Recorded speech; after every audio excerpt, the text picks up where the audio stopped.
Economista Flores, quisiéramos conocer su punto de vista y su análisis de esta proforma presupuestaria 2026 que la ha presentado ya el gobierno de Daniel Noboa.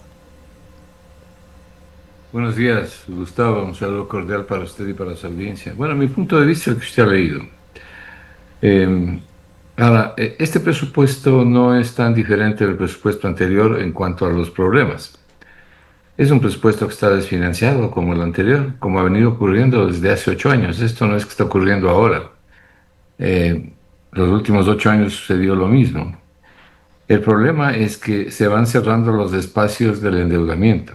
El Ecuador cada vez tiene menos espacios para endeudarse.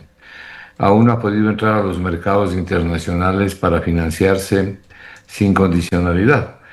La tasa de interés que tendría que pagar todavía es muy elevada. Pero hay una serie de problemas además que tienen que ver con este presupuesto. No solamente es el alto desfinanciamiento que tiene de 16.000 millones de dólares y por si fuera poco un déficit de 5.400 millones. Normalmente se ha venido funcionando el Ecuador. El presupuesto es una especie de Frankenstein hecho de retazos.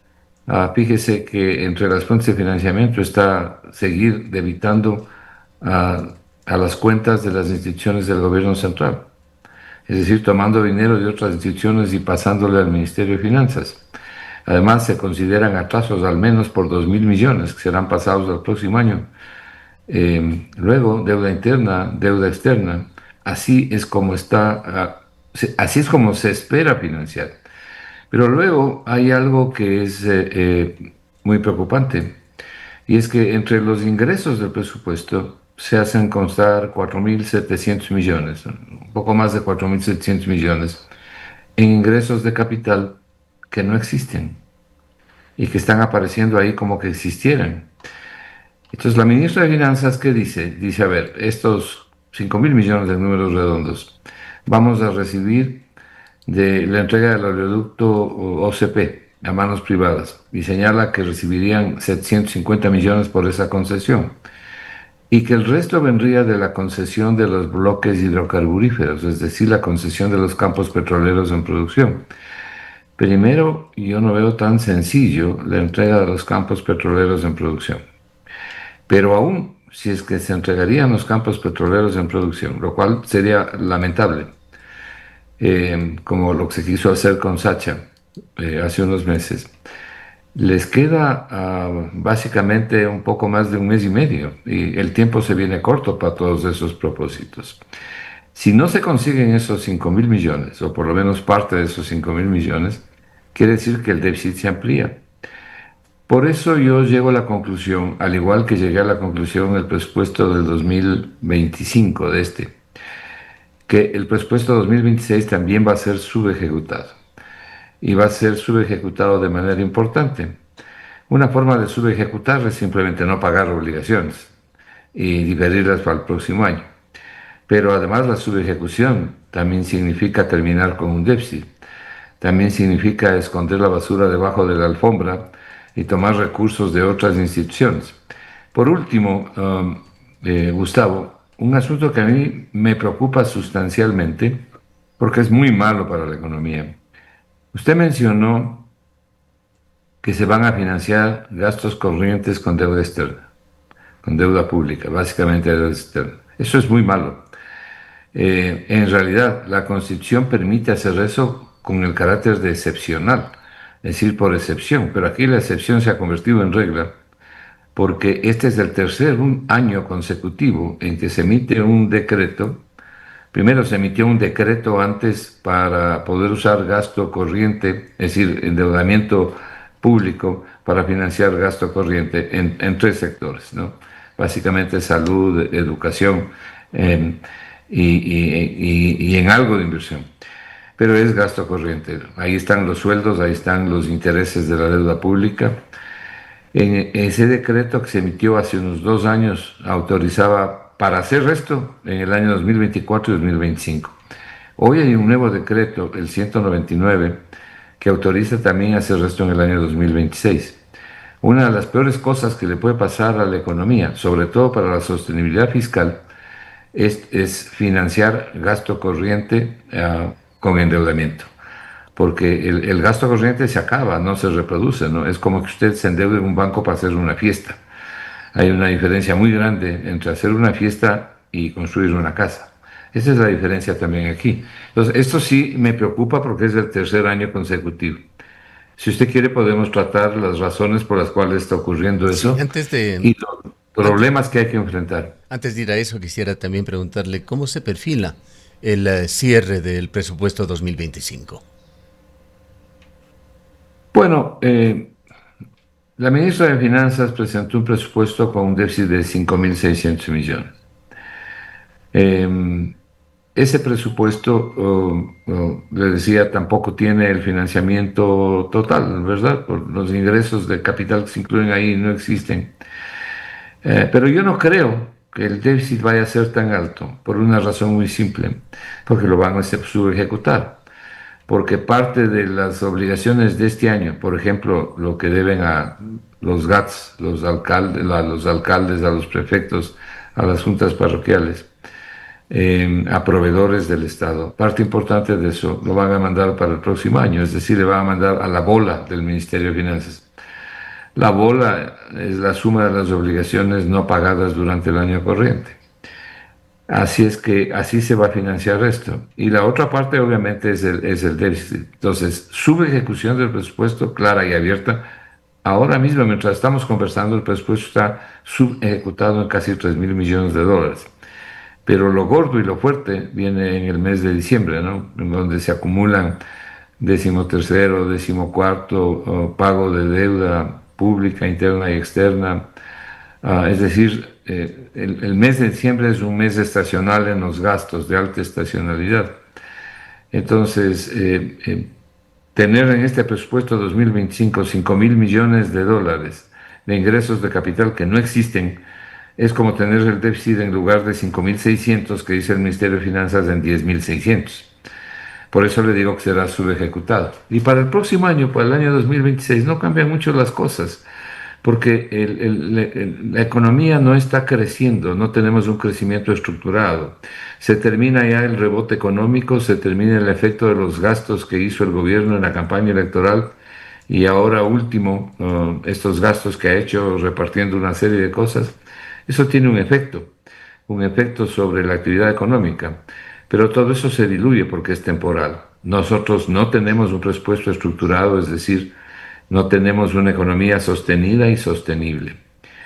Y claro, ese es un problema mayor. Ahora, Hay economista algunas Flores, cosas que están causando eso que son graves y que requieren de la solución inmediata, pero además que los ecuatorianos y ecuatorianas entiendan que hay cosas que se deben hacer. Por ejemplo, le voy a estar simplemente algo.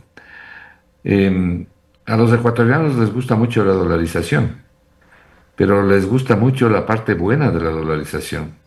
La parte buena es que mantiene la capacidad adquisitiva del salario, digamos. Antes los salarios se depreciaban, se devaluaban y la gente perdía poder de compra. Bueno, la dolarización evita eso. La inflación en el Ecuador está controlada por la dolarización y es muy baja, por lo menos oficialmente. bien, Pero esa es permítame la parte abordar, buena. economista Flores, otro aspecto del presupuesto, de los presupuestos del país. Hace pocos días en una entrevista con el analista Alberto Acosta Burneo, él hablaba sobre el presupuesto general del Estado, señalando que es una ficción, un ejercicio contable que se acomoda a criterios, exigencias y políticas constitucionales, pero de una manera ficticia hasta ser aprobado. Pero que esto no se refleje en su ejecución, en el cumplimiento de sus metas, ni la verdadera capacidad financiera del Estado. Se inflan cifras para cumplir con mandatos de gasto en salud y educación, pero nunca se los cumple. Es verdad, es verdad. Se inflan cifras. Por ejemplo, usted en el presupuesto actual tiene como 7.000 millones en el sector salud. No se van a ejecutar. Mire, Gustavo, una cosa es el presupuesto en el papel, lo que se escribe en el papel, y otra cosa es lo que los gobiernos han venido haciendo los últimos 8 años. Es decir, la parte del cumplimiento difiere mucho de lo que está escrito en el papel. Y entonces toman todos estos arbitrios a los que me refería hace un momento para esconder la realidad.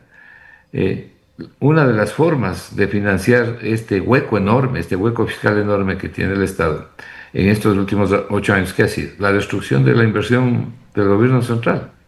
Por eso la situación de los servicios públicos, ¿no? Y sobre todo de servicios públicos esenciales como salud, educación, seguridad. Entonces, en verdad, se hace un presupuesto que no se cumple porque el Ecuador no tiene los recursos y paralelamente incrementa la deuda pública y ahora, con mayor razón, con estos decretos, ¿no? Incrementa la deuda pública de manera creciente, pero lo malo es que se incrementa la deuda, se incrementan los pasivos de la deuda, pero no los activos, porque ese dinero de la deuda pública que se contrata no se está usando para hacer puentes, escuelas, carreteras, hospitales. Se está usando básicamente para pagar vieja deuda y para gasto corriente. Entonces, por eso usted ve el incremento sustantivo de la deuda pública, que dicha de paso, supera ya los 88.000 millones de dólares. Sin embargo, si usted considera la deuda al Seguro Social, aquí en esos 88.000 millones están más o menos 15.000 millones de deuda al Seguro Social en bonos, al IES. Pero no está el resto de la deuda. Y el resto de la deuda llega más o menos a 27.400 millones. Entonces le faltan como 13.000 millones más. Esos 13.000 millones no están considerados. Si usted le suma los 88.000, entonces ya tiene 95.000 millones sin considerar pago de capital e intereses. Solo al Fondo Monetario Internacional, el Ecuador, ahora mismo, y con corte al mes pasado, que es la última cifra que vi en la propia página del Fondo Monetario, le estamos debiendo 11.955 millones de dólares en capital, intereses y recargos. Una locura. Sí, el Ecuador no tiene con qué pagar, entonces sigue difiriendo y difiriendo los pagos.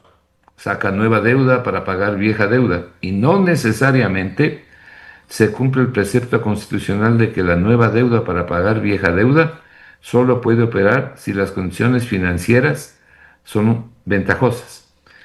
Y Ahora, para pagarle al fondo no economista. son ventajosas, porque ahora estamos pagando la tasa de interés más alta que cobra el fondo. Economista Flores, en estos días han circulado otras cifras sobre las cuales sería importante su comentario, las lecturas o análisis que usted pueda hacer. El presidente habló de que en este mes de octubre, pese inclusive a las protestas que se concentraron de alguna manera mayoritariamente en el centro y norte del país, en Imbabura, las ventas crecieron un 8.4%.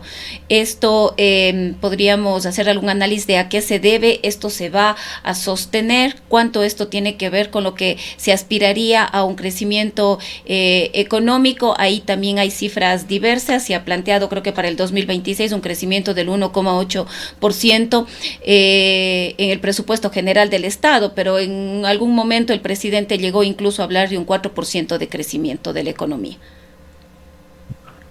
El día de ayer yo coloqué en mi cuenta de X una explicación de lo que usted acaba de decir, que básicamente la voy a repetir rápidamente. Mire, el Ministerio de Finanzas ha hecho una buena cosa. Por primera vez se ha liberado de la proyección que hace el Banco Central del crecimiento económico. Entonces, si usted mira el presupuesto del año 2026 que presenta el Ministerio de Finanzas, dice que el crecimiento económico ahora en el 2025 no va a ser 3.8% como dice el Banco Central en su previsión, que es lo que está repitiendo el presidente de la República. Dice que va a ser 2.8%, es decir, un 40% menos. Se le está quitando un punto porcentual de 3.8 a 2.8 el 2025. Y el 2026, si toma la proyección del Banco Central, esto está en los supuestos macroeconómicos del presupuesto del 2026. Y en el 2026, si toma la cifra del Banco Central y dice el crecimiento va a ser 1.8. Le explico por qué sucede esto.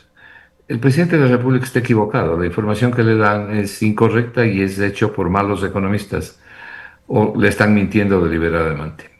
¿Por qué? Porque usted lo que tiene aquí es bueno que las ventas crezcan, pero lo que están creciendo son los precios de las ventas. Y el Banco Central, que tiene una nueva y absurda metodología para calcular el PIB real está calculando con los precios del año anterior. con los precios del año previo. Nunca ha pasado eso en 98 años. Entonces, el Banco Central está pasando el incremento de precios en buena medida al PIB real. Pero el problema es que, como le decía hace un momento a Gustavo, en este año usted tiene el rebote de la economía, que es un rebote autónomo. La economía rebota cuando ha tenido un periodo previo de ciclo de recesión, que ese es el caso del 2024. La economía decreció 2 puntos porcentuales considerando esa metodología del Banco Central. Pero si nos hubiésemos quedado con la metodología que toda la vida ha tenido el Banco Central, la reducción del PIB en el año pasado es 3.1, no 2.0. Pero tomemos la cifra oficial, como quiera que sea. Absurda, pero tomémosla. 2.0. Bueno, hoy tiene un rebote económico que ocurre en toda economía cuando termina el ciclo recesivo, cuando termina el ciclo recesivo como ha terminado en el Ecuador el año pasado. Entonces, ese rebote es autónomo, quiere decir que la economía reacciona sin necesidad que usted haga nada, así usted esté sentado. Pero si usted además le ayuda a la economía con política económica, entonces la reacción de la economía es mayor. En los primeros meses de este año se le ayudó un poco a la economía con esos gastos que hizo el gobierno en la campaña y que ha venido haciendo en los últimos días por las compensaciones del incremento del precio del diésel, pero eso tiene un efecto temporal. Entonces, es tan rebote de la economía y es tan temporal el efecto que el propio Banco Central dice, mire esto, que parece hasta gracioso, ¿no? El Banco Central dice, en 2025 vamos a crecer 3.8, pero el 2026 ya bajamos a 1.8. Claro, porque se acaba el rebote económico y no tiene un crecimiento estructural. Economista Esa Flores, es la razón. quedándonos en el presupuesto 2026, ¿considera usted que es posible conseguir esos 16.000 millones de dólares que el gobierno y el presidente ha dicho se los va a conseguir? Entre otras cosas, dijo con bonos nacionales e internacionales. Quisiéramos también saber el alcance de qué puede significar esta parte de la explicación del presidente.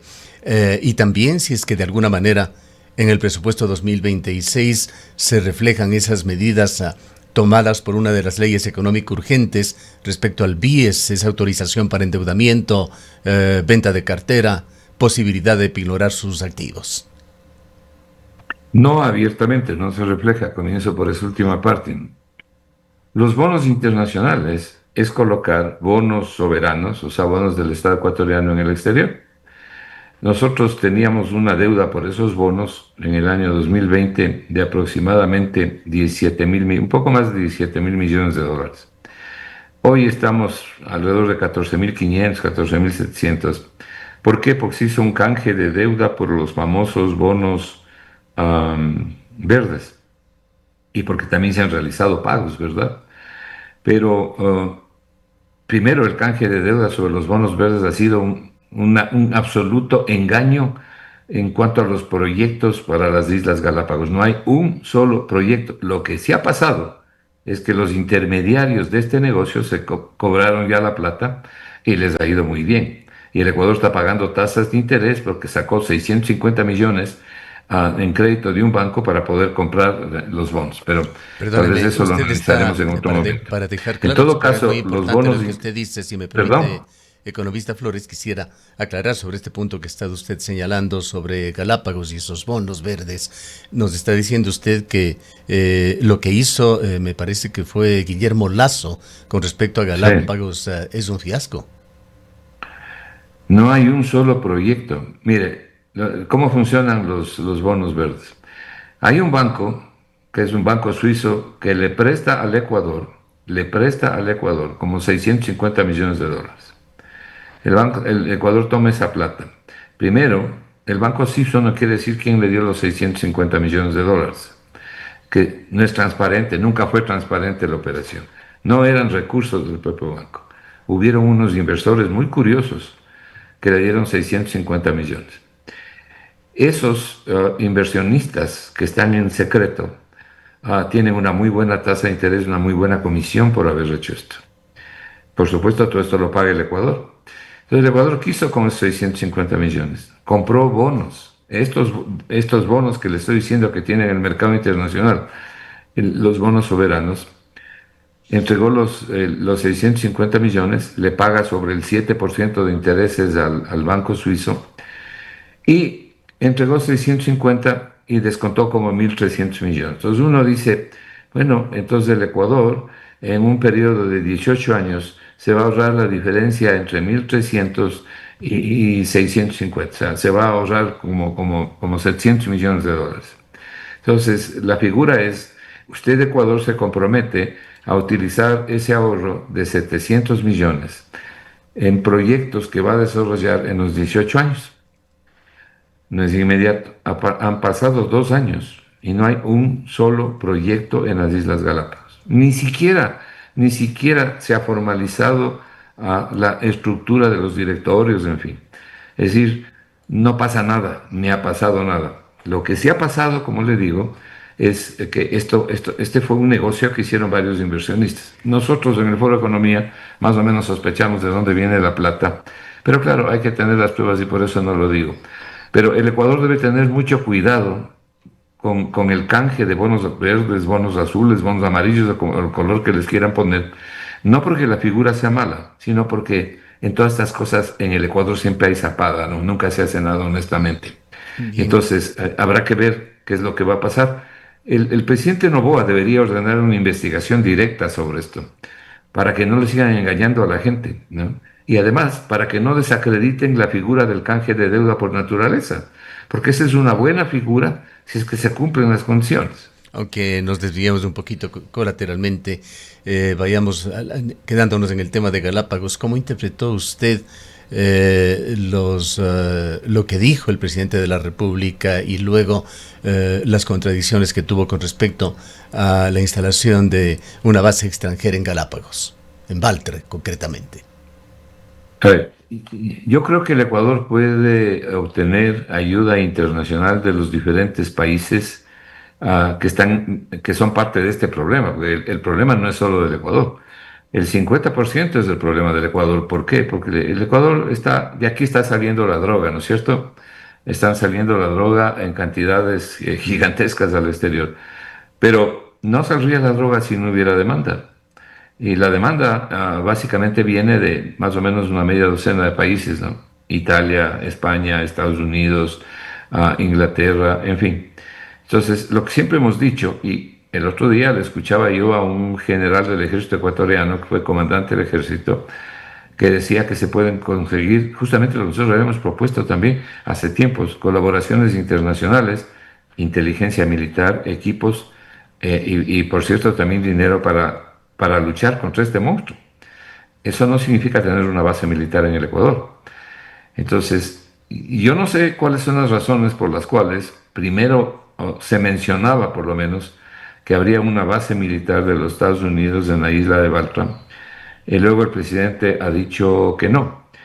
Actualmente hay operaciones autorizadas para el gobierno, operaciones militares autorizadas por el presidente de la República para el gobierno americano.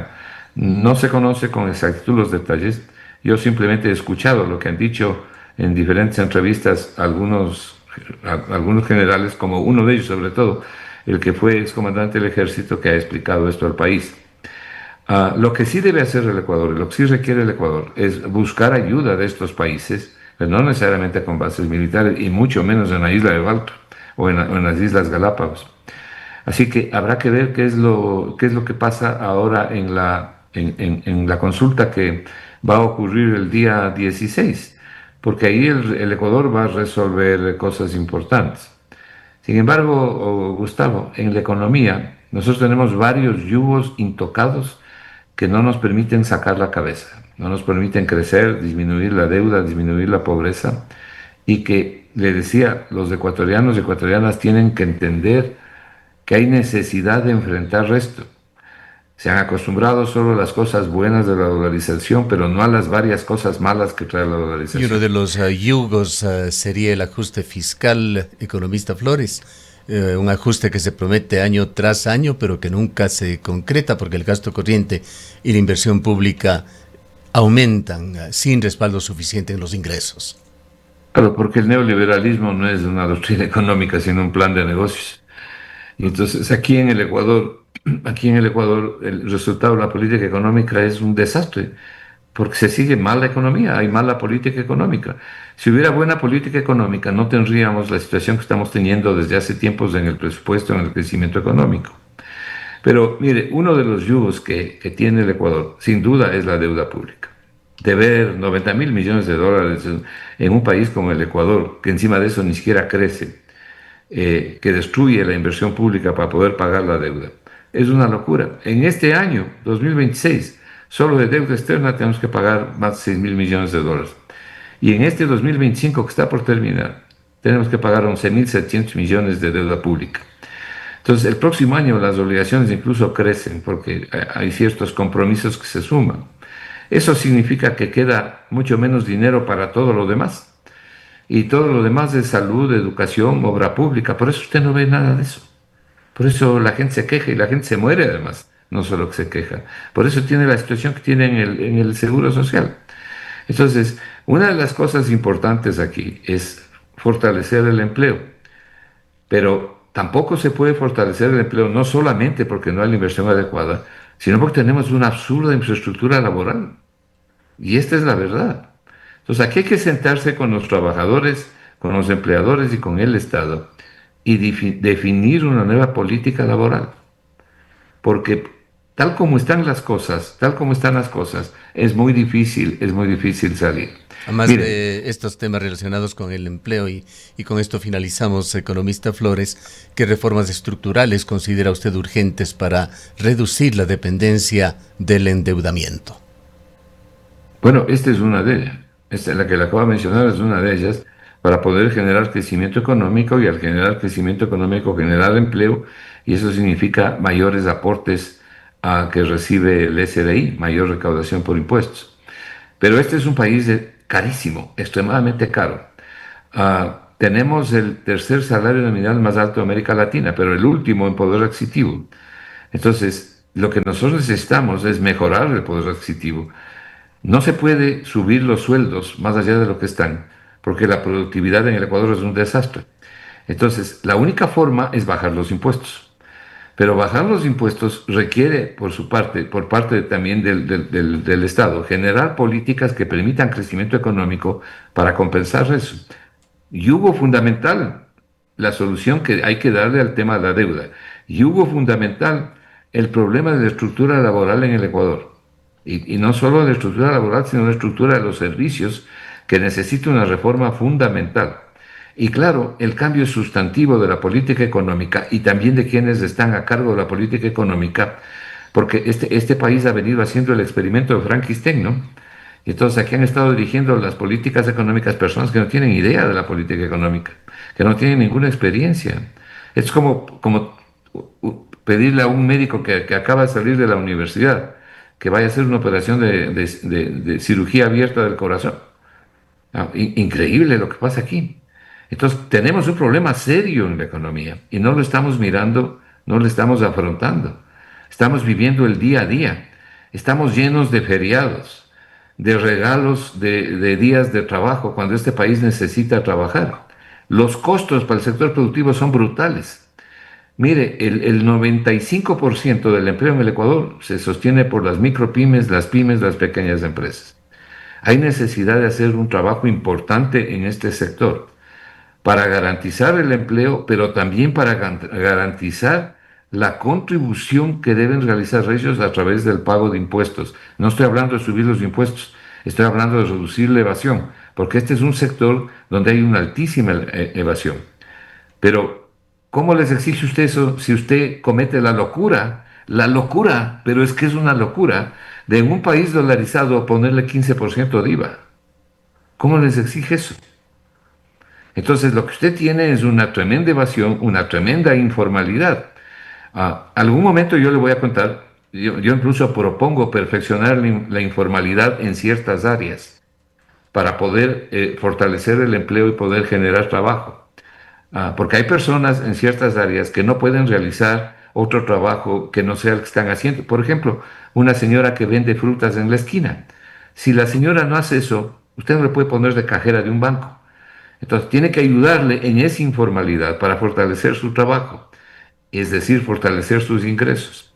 Hace poco presentamos a los ecuatorianos y ecuatorianas un trabajo que por primera vez mide el grado de pobreza en el Ecuador en función de las categorías de trabajo, empleo adecuado, subempleo, desempleo, informalidad, y en función de la distribución de los ingresos por quintiles, que ventajosamente calcula, el Banco Mundial hizo un cálculo con corte al año 2024 y nosotros tomamos toda la información, hicimos un modelo. ¿Y sabe cuál es el resultado, Gustavo? Que lo pueden ver, está publicado el trabajo. El resultado es que los tres primeros quintiles de la población ecuatoriana, o sea, el 60%, cada quintil es 20%, más o menos 3.600.000 personas cada quintil. El 60% de esos tres primeros quintiles y un 10% del cuarto quintil, prácticamente un 70% de la población ecuatoriana, no tiene capacidad para cubrir la canasta básica familiar Cifra en su totalidad. que No puede coincide, cubrir cifra que coincide 70% con de la la población subocupación. la canasta familiar básica. Le decía que es una cifra que coincide justamente con la subocupación en Ecuador. Bueno, si nosotros no observamos esto como una tragedia, ¿qué queremos de aquí? Que queremos que pase más en el Ecuador. Bien. Entonces, El tiempo estamos se viviendo nos ha aquí agotado. de cosas que se dicen, pero no de realidades. Bien, le agradecemos mucho, economista Flores. No, a Lamentablemente el tiempo usted, se nos ha tenga un buen agotado. día. Declaraciones del economista Marco Flores, experto en macroeconomía. Son las 8:41. ¡Comadrita! ¿Quién es la comadre? Ya fue a la plataforma Narancay esta semana. Ya, pues vecinita,